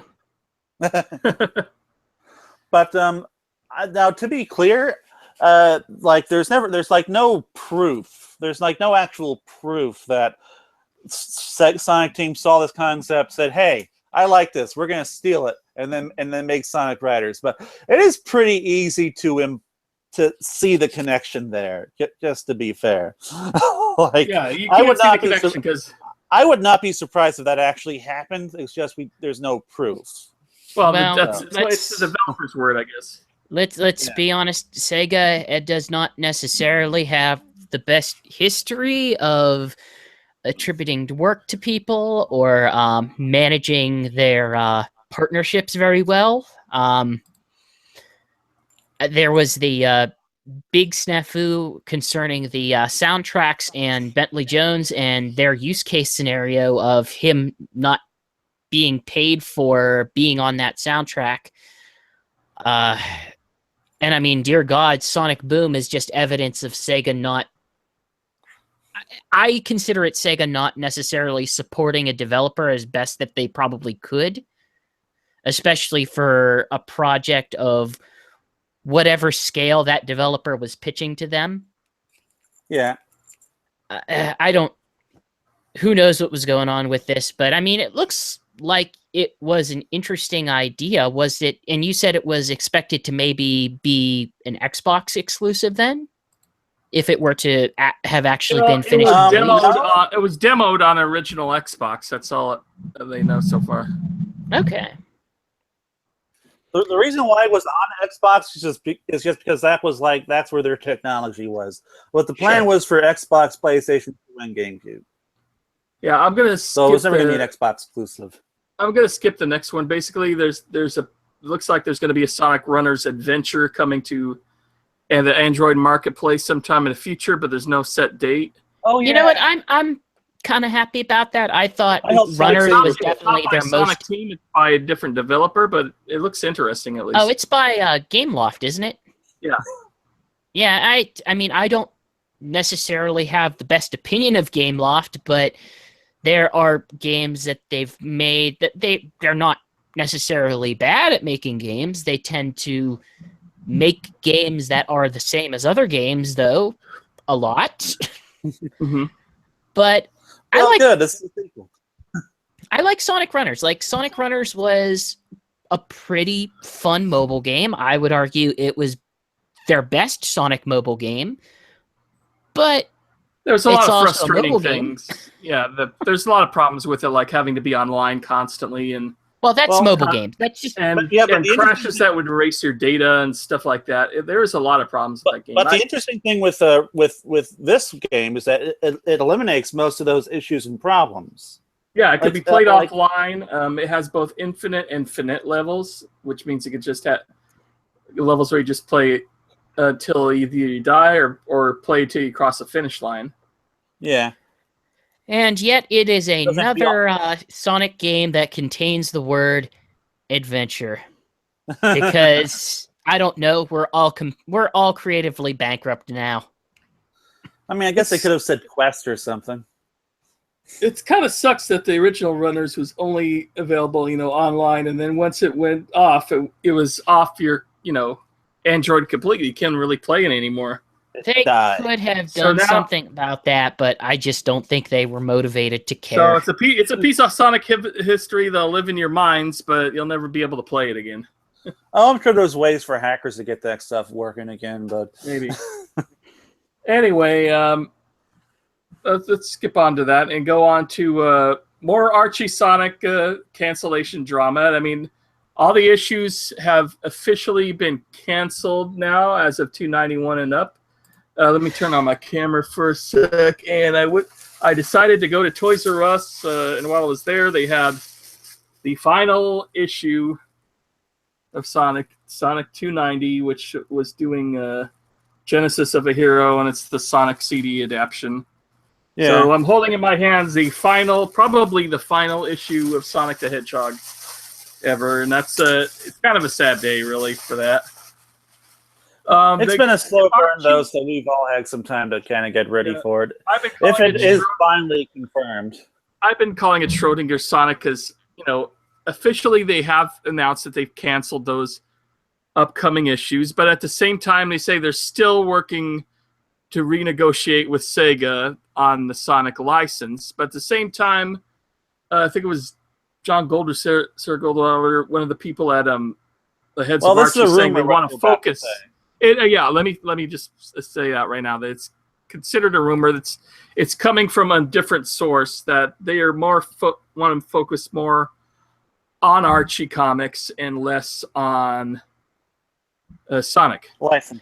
I kind of wonder, though, how much of their resources actually go to Sonic itself, because we know they have a couple writers, but we also know they have a very specific head writer that has been the head writer in. Has Flynn actually done much work with their actual Archie series? Any of them? He's done work on other Archie series. He did a Sabrina miniseries about Salem. Okay. And he's done one or two of the Archie books. And he was writing that when they were doing the superhero books again, he was writing those. But that didn't last too long. Yeah, that was disappointing. It just seems weird because he is so strongly tied to that thing specifically. It makes me curious if after this fallout, if he will continue to work there. And I don't know. It's a real ugly situation that I know we all wish they would have been more open about, but as the lawsuit issue is kind of, well, I don't know how the legal system goes. They could even talk about that kind of stuff, but I think the part, personally, I think part of the lawsuit thing is why Sega is probably, from what I hear, and then again, it's rumor, asking for more money this time around than they were before. And that could be part of the thing. Or it could be what I think is Archie wants to negotiate not to continue the Sonic comics, but to, oh my God, Batman Returns on the Lynx. I didn't mean to interrupt you, sorry. Anyway, what I was saying is I think they're negotiating for reprint and graphic novel rights, basically, to those books. Because a lot of times the license, when it moves on from one publisher to another, a lot of times those issues can then be published by the next publisher over. Like I think. Well, I hope so. I think a lot of the Marvel comics, the Star Wars comics, now that Marvel's producing them, I think they're allowed to produce a lot of those Dark Horse. You can also kind of see that with a lot of the Disney series, whenever that switched between different publishers. Yeah, like with Scrooge McDuck and those Donald Duck comics, whenever they'd go from one publisher to the next, the entire comic library would move over. And a Dark So I have a feeling that's what's going on. Is not necessarily that they want to continue Sonic, but they want to hold on to those reprints and graphic novels. Well, that's also a really difficult place for them to be in because of the lawsuit issue as well, because they've been holding off on a lot of those old stuff because I'm assuming because maybe they could not print them, or they tried to print them and got stopped to say, you can't do this without paying me or getting my permission or something. Yeah, that's a good point. I mean, as far as the older stuff, I don't know why they'd want to hold on to that at all, considering they'd have to, pay some of the writers in that. So I don't know. It is what it is right now, and we still don't have an official confirmation that the Sonic series has ended with Archie Comics, and I just wish they'd finally just tell us one way or the other. I guess it looks like we're going to have to wait. I just hope that if it is over, if it does get canceled, I do hope that it can just move over to another publisher like IDW or something. Yeah, like that's exactly what I was talking about on the last episode. Yeah, and keep old number. I had an article that you can read on Sonic Stadium where I prefer like IDW or even Boom Studios for Sonic. I think either one of those would work well. I mean, especially if what Victor Gorlick says is true, then yeah, I'm ready for Sonic to move on too. Yeah, I mean Sonic was the only thing keeping that company going for a couple of years. Boom Studios. Boom Studios owns a lot of the Cartoon Network show rights up to the different shows on there, and they could easily maybe bring Sonic and Sonic Boom back on one publishing. I'm going to say this. If I had a preference myself, I really like what Boom does compared to IDW, but I come at this having experienced very specific parts of both of those companies. I think Boom has the better talent. Where Boom has the better talent. Where IDW Boom has the better talent. Has capable, writers and artists, but they're more interested. IDW in has licenses. They must have a really good license team, but Yeah, they every have a lot other of aspect of licenses, that- but then I'll read one of their Godzilla comics and go, it's not too good, which sucks because I love Godzilla. I don't know. The only thing I really read from Boom these days is Lumberjanes, which when I last read that about 6 months ago, that's a damn good comic book series. So I really Tyson like- Hisu, of course, worked on Sonic. He does Diesel, which I think is on Boom Studios. I really like the but you know, Boom my ultimate hope. I really like the Boom Studios Steven Universe stuff. They've got a great artist attached to that, and the stories are real fun. And even before then, I read a lot of the Adventure Time stuff, and it felt really comparable to what I got from the show as well. My ultimate hope would be that Ian Flynn can come over with the license, but we'll see, I guess. That's pretty contextual. I will say, I think it would be insane if somebody didn't pick up the Sonic comic license sometime in the near especially future. since it's the longest running and one of the most successful licensed comics out there. No, it is. It beat Conan a couple years ago. It is absolutely 100% the longest running video game based comic series ever released. I mean, that is its one major claim to fame, that it has gone on for that many hundred of issues for we were approaching like 25 years of just the comic itself, right? It was 10 years short of 300 issues. I mean, 10 issues so short of 300 issues. Yeah. That's one reason why I do hope that they maybe re-up one more time, because they stopped in the middle of the gosh darn arc. You know? I don't know. I feel like the fact that Riverdale is as successful as it is kind of a real shot in the foot for Sonic fans, or just people who liked other aspects of Archie beyond Archie, the main series. Yeah. I kind of start to wonder then if they do decide to just ditch Sonic completely, like, what's the shelf life going to be from there? Like, can they keep that momentum going to stay profitable as a company? I mean, like that's something they're kind of not really looking at, because Sonic the Hedgehog got them through some pretty tough times. Like after Sabrina the Teenage Witch died, like what did they have going for a while? For a long time, that was their highest-selling comic for. I mean, ages. Riverdale may be successful now, but what happens when Riverdale eventually dies? That's the major thing. Well, there's Riverdale, we've already and there's kind of Mark discussed the Waid's fact Archie, which is also really successful. they have their old stuff, but the big important thing is there's no way that they will get people to be as consistently reliable as Sonic fans, because as we have established, or at least I've established, Sonic fans are crazy, but they're reliably crazy. True. They're the kind of crazy that you can at least bank on. And they were kind of honestly, I haven't read a lot of the latest stuff, and a big part of that has been because it's been weird that they've been doing shorter stories and maybe not building as big of a continuity, but I feel like if they were able to continue to do that, then maybe the sales would have been... The Unleashed adaptation lasted like 3 years, and that was all about world building. I mean, they did it in short like sagas, but it was all one big major. I mean, short stories, but it was all one big major saga for 3 whole years.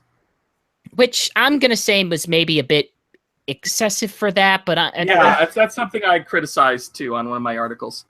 But I guess what I'm trying to say is, for as much world building as they did in that amount of time, I never felt like they got to flesh that version of the world out as it perhaps needed to be to make me care about it as much as I did before the lawsuit-fueled reboot.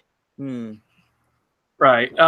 Well, the part of it was all, he was just trying to build up this world and have the new characters in there.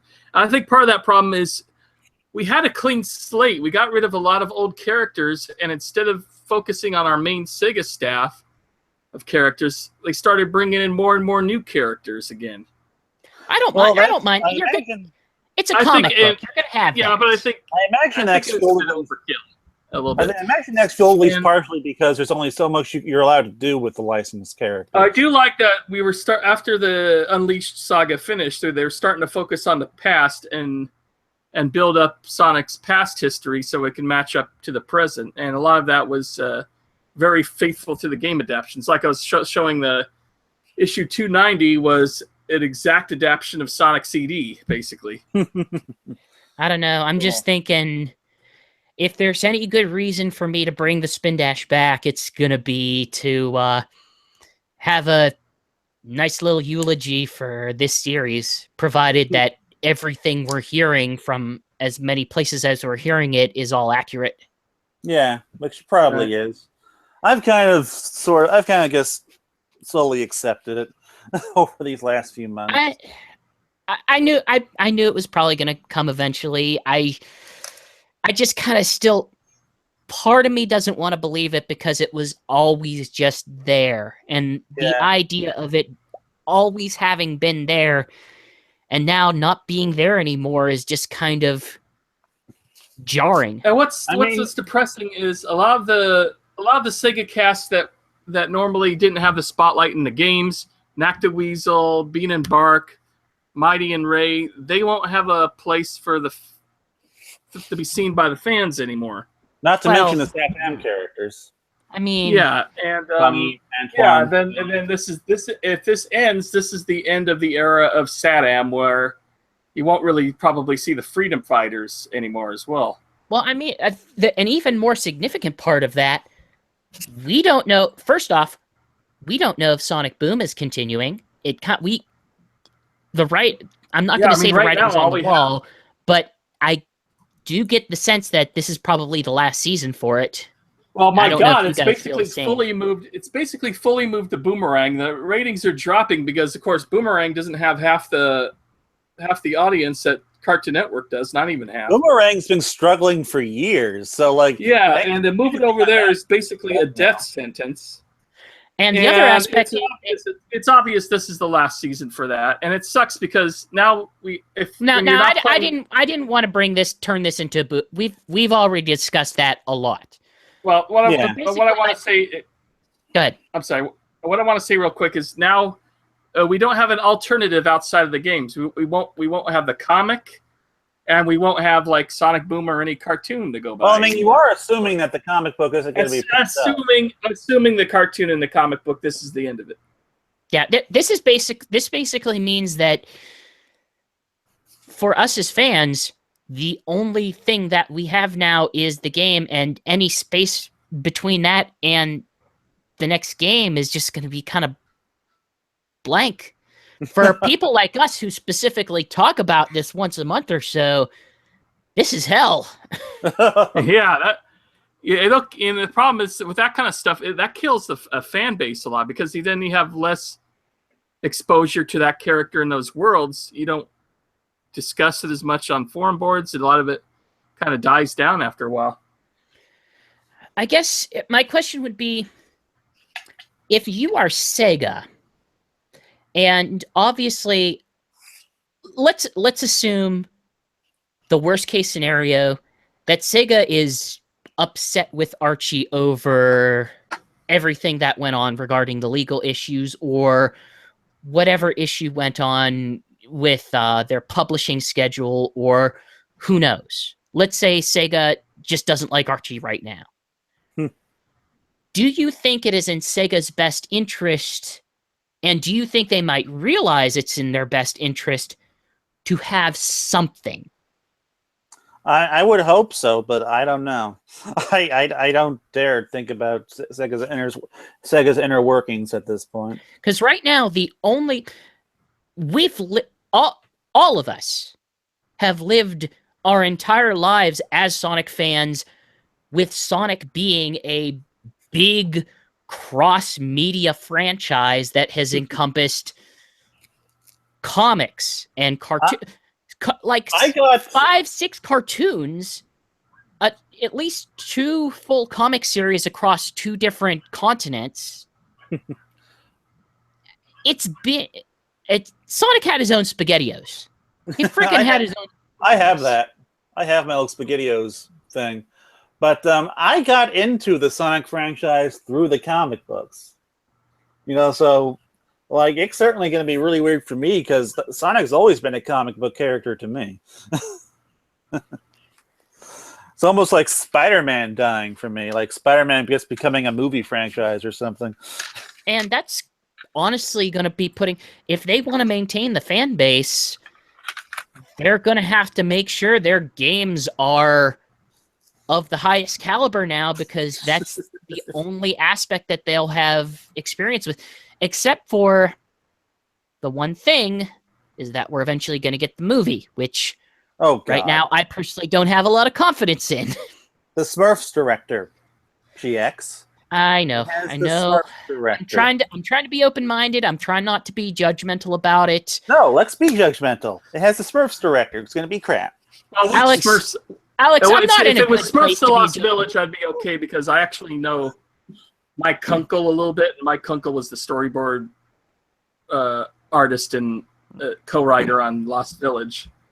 I'm referring to the Smurfs one. Yeah, that's going to be bad. Yeah, I don't know Mike Kunkel, but I've met him a few times. Had dinner with him last week. I just hope that Sega is going to hire or get a really, really good brand manager over the next couple years, because things aren't that they have someone who is, I guess, a community manager who I don't know what he does beyond running their Twitter at this point. Yeah, I mean, what's going to happen between Sonic games? It's going to be like, oh, look, it's Sonic. It's Sonic. Look how wacky we are. Look how we're making fun of both our fan base and the franchise. Ha ha ha. It's worrisome. It's worrisome because it's not going to be consistent anymore. It's going to be sporadic, and it's going to be sporadic in a way that we know Sega has never been consistent in terms of quality. And that's scary. That's kind of scary as someone who specifically dedicates a large portion of his life and time thinking and discussing Sonic. Yeah, I mean, we've had Archie Sonic in our lives since like a Sonic 2 or before Sonic 2. That's how long it's been. It's starting like, I think, 94, 93. I started reading it in about 95 or 96. Like issue 28. Sonic. So I kind of brought this up before, but I'm going to ask it a little bit more directly now. Do you think Sega would specifically go out to court publishers? I think they will at least do that. Yeah, if they didn't care, I don't think they would be doing. If they didn't care, I don't think they'd be asking for more money right now, assuming that's what they're actually doing. If you go to Sega, I think they care at least enough to look to go to other comic book publishers. If you go to a Sega event that has a Sonic booth or a big Sonic display, they always show with pride some of the comic book collection along with some merchandising and that. And so, Sonic comic is a big part of, Sonic's history, and it would be an absolute. It'd be insane for them to not have another comic somewhere. Yeah.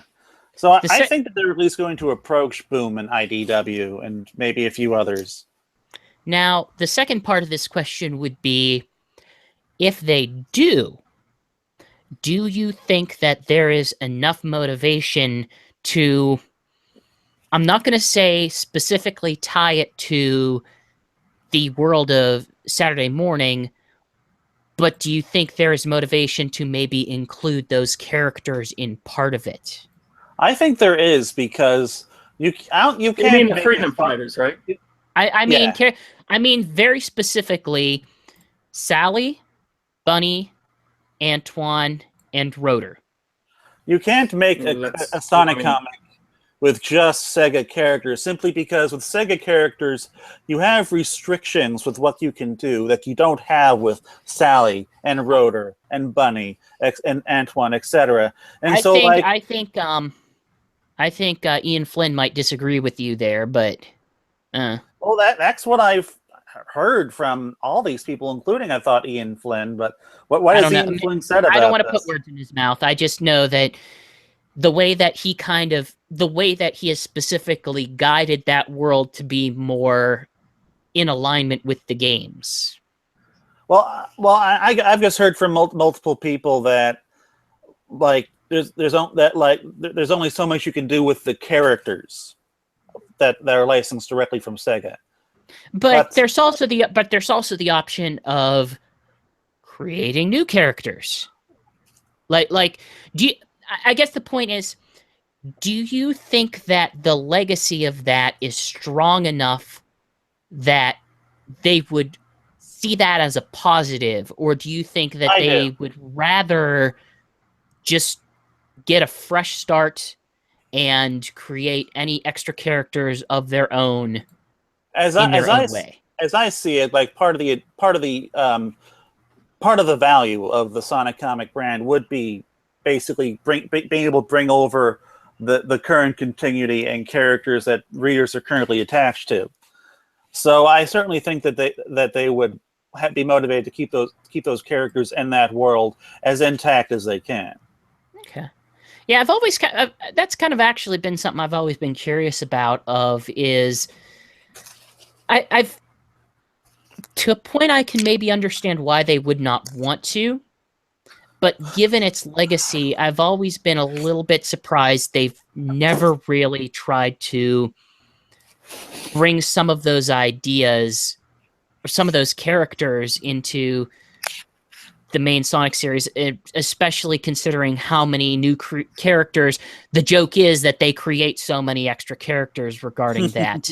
That all those echidnas. Especially, I think Sega does own those specific 4 characters, right? They do, but they don't tend to put the same kinds of restrictions on them that they do on their game characters. Right. I'm just surprised that, given that they brought back someone as kind of niche as the Chaotix. and let's be honest, the Chaotix were pretty niche. They were released for the 32X. Yeah, and especially those three. Yeah, those 3 Chaotix had only ever been in one game before.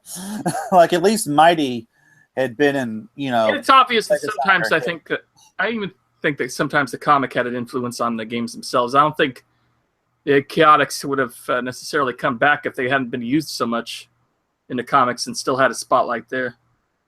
Well, I don't know. Maybe.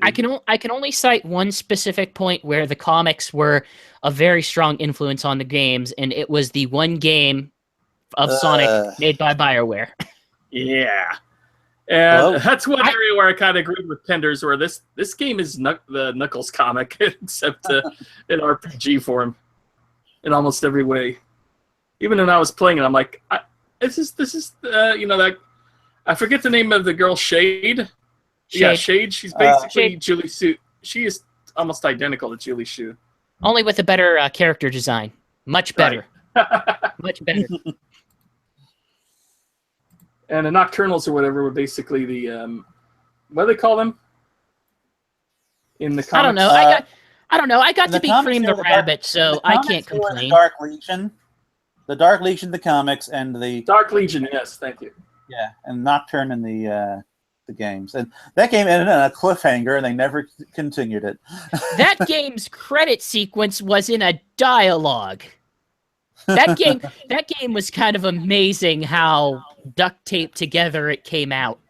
That game has problems, but I also do kind of love that game. Yeah, it's almost sad because you didn't get a sequel, because it did end off a cliffhanger with a fourth wall, and the whole credit sequence is a fourth wall joke the entire time. Who knows what they were thinking with that game? Honestly, I look at that game and I look at Sonic Boom and I see a lot of the same problems because I can see right away they spent a lot of time building up scope. Because if you look at the data logs in that, they went through all the games and they were canonically justifying everything that went on. Everything. Like, everything from Sonic Adventure to, like, the Sonic Advance series to Sonic, the Sonic Battle is like... And that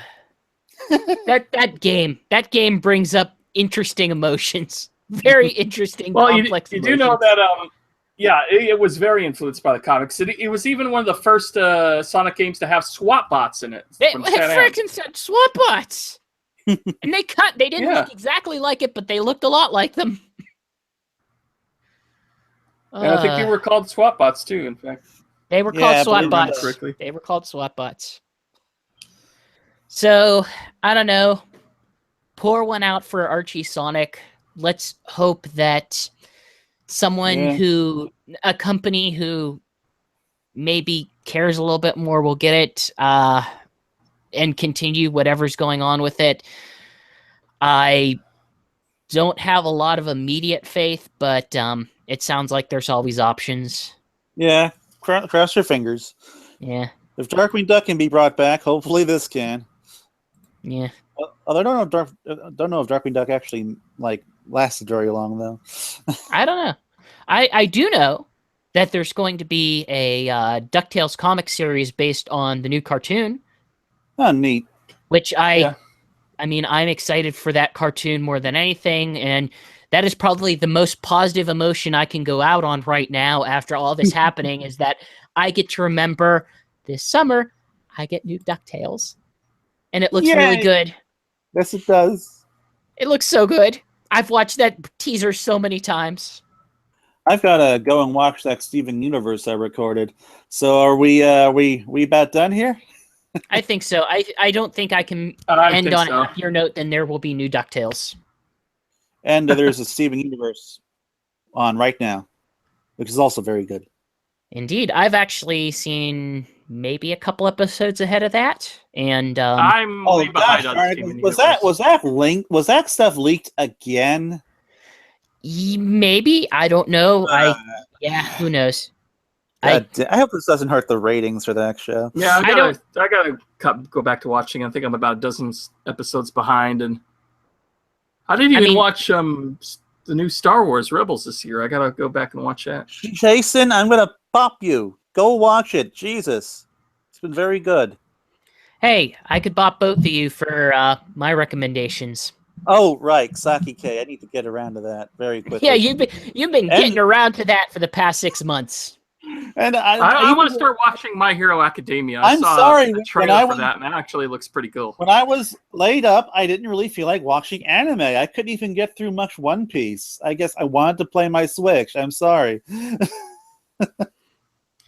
And now, speaking of One Piece, for some reason they ended up they didn't cancel One Piece off of Hulu. They just canceled the newest season. They're not showing the newest season, but they picked up all the same movie specials that are now on Funimation onto Hulu. Ooh.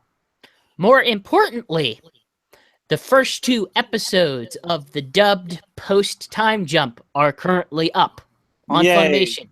Dubbed.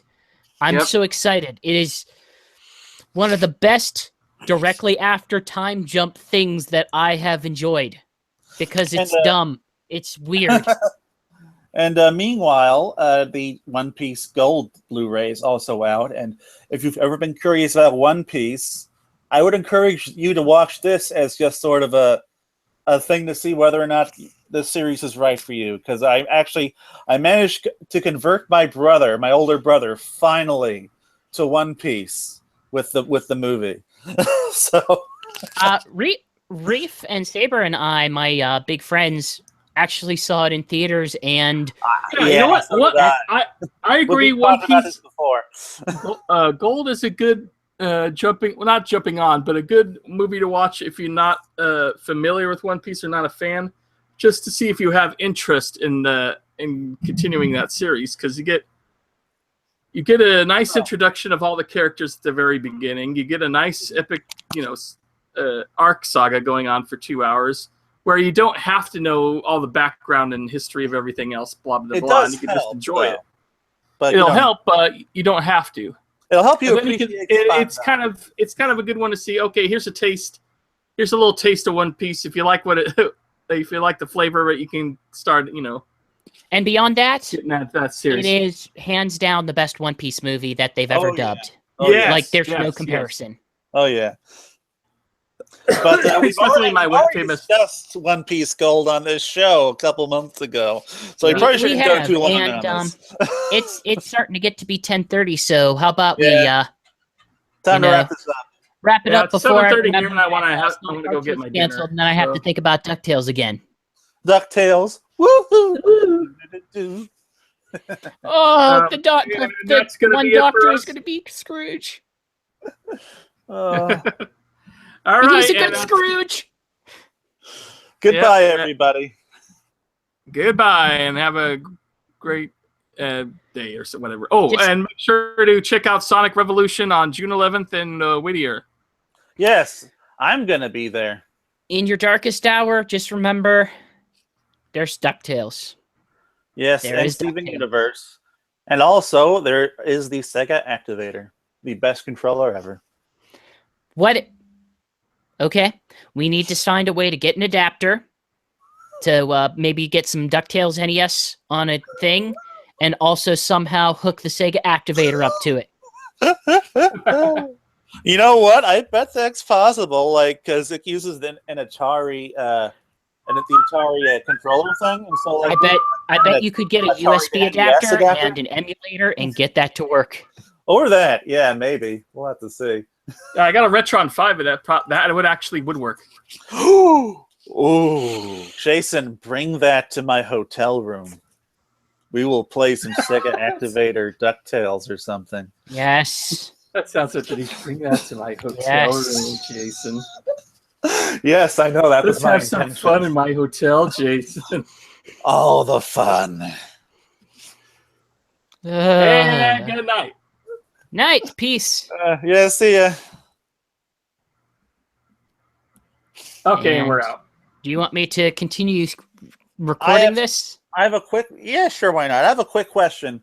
Is the YouTube guy still there, or is he gone? He's out. I figured. It's just me. So we only had like one person, but yeah, he's one of the people on staff who actually does a podcast for the site. Oh wow, we must have seemed so terrible to him. Yeah, but he was one of the people that was on whenever I did that Ghost Trick podcast. So he's a cool dude. That's cool. He had the impossible task in front of him of attempting to explain the plot of Ghost Trick, and he did so with more success than I could expect from anybody. Oof, my stomach is starting to hurt a bit. Oh man, I've just been sick Go today. to Pepsi AC or something. I don't have that. Hmm. Oh, Anyway, I'm getting hungry, so I'm gonna get going. Okay, All right. It's peace. actually a Goodbye. shorter show that. Goodbye. Shorter show than normal. Looks like. 2 hours. All right. yeah. No, it was, we started. Well, minus whatever the Oh, beginning yeah, I amount of guess time close was. I guess it was close to that. I am All right. Archer, leader. Come on, leader of the Gorgonites. Defend Gorgonite Castle! Ah! I will understand that because that is what he says when you press the button. Probably. Unfortunately, his battery is dead. Goodbye. So I will be very happy again when my office is done because I'm going to have my TV and my computer in the same area. I'm going to be able to hook my laptop up to my TV, just have the webcam on top of it, and just have not my bedroom be the same place as my recording studio. And also not necessarily have the ponies here, which, while the ponies are nice and I like them and they're very, very nice, I think they are visually distracting. Oh, I guess it's just me here now. Okay then. We just had someone come in to the chat. At re. Oh. Wait. Hold on.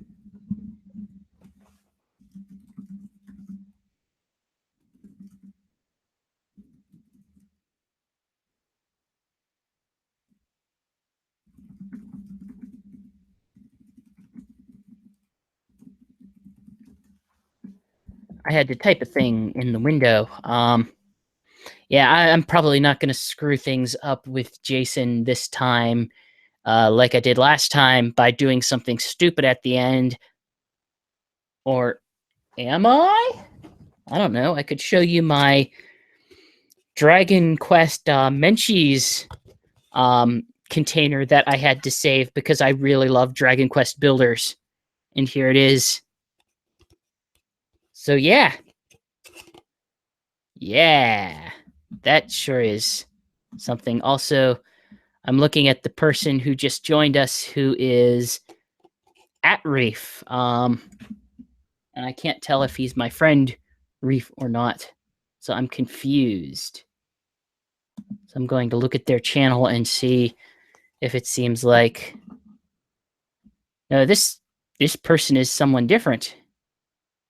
This person does unboxing videos. So they're not my best friend. Huh. Sorry, at Reef. I guess you missed the show. I apologize.